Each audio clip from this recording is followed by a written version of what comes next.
Вядомы блогер Андрей Павук разам са сваёй камандаю бударажыць правінцыйнае жыццё гарадскога пасёлку Акцябрскі. У імправізаванай студыі яны не даюць спакою мясцовым чыноўнікам, абмяркоўваюць раёнку і апавядаюць навіны без ідэалогіі ды цэнзуры.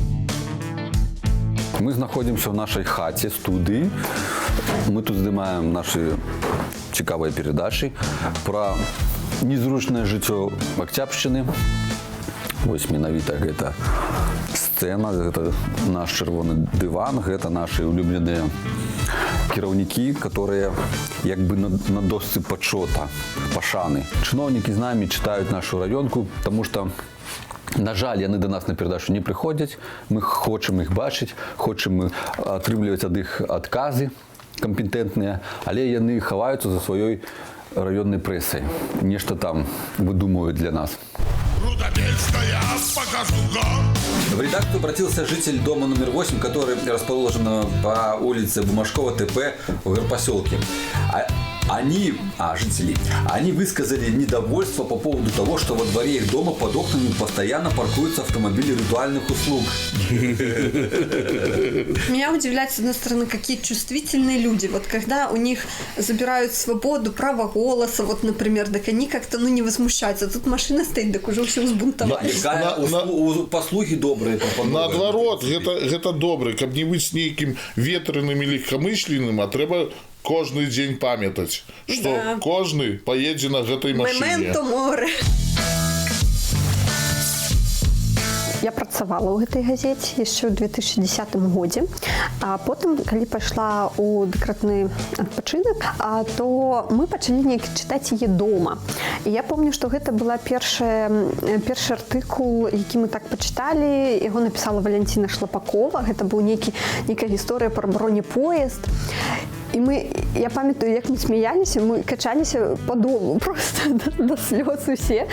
Я не думаю, што яны нам удзячныя, таму што у нашай ідэалагічнай гэтай прэсе ніколі не добра, калі цябе недзе паказваюць. Добра, калі напісалі, ніхто не бачыў, ніхто не скардзіўся, там атрымалі свае грошы, дык забылі пра тое. Яны працуюць, але ім цяжка. Цяжка ў Акцябрскім раёне быць раённай газетай. Лягчэй у іншых раёнах, дзе няма такіх павукоў, дзе няма паказухі, то там зрабілі і забылі. А нашым прыходзіцца гэта ўсё неяк трываць. Ля-ля-ля, навіны Васіля.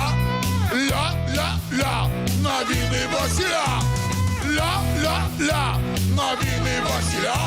Поешьте киселя, глядите Васіля.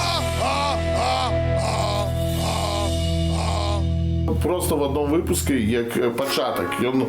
Андрей звычайно прочит свою початку и в конце что-нибудь симпровизирует смешное. Я вот это смешное симпровизировал, и тогда вырашил зробить где-то увогуле заставку еще и передачи, а не только один выпуск. Да, так атрымалася выпадкова. Зараз дзеці паюць. Але у нас не детская передача. Да. У нас все сур'ёзна. Маты ёсць. Ёсць матюкі і нават мы Лукашенко иногда кажем.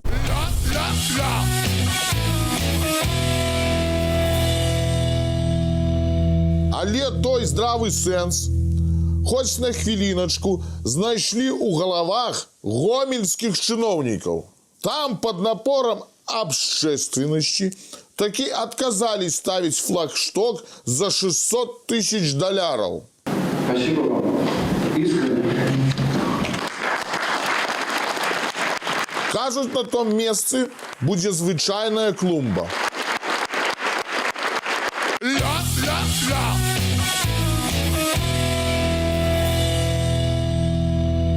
Шмат блогераў, шмат хто сур'ёзна расказвае, які у нас Лукашенко козёл, якая у нас улада злачынная, і мы з Андрэем чамусьці вырашылі, што давай добавим юмор.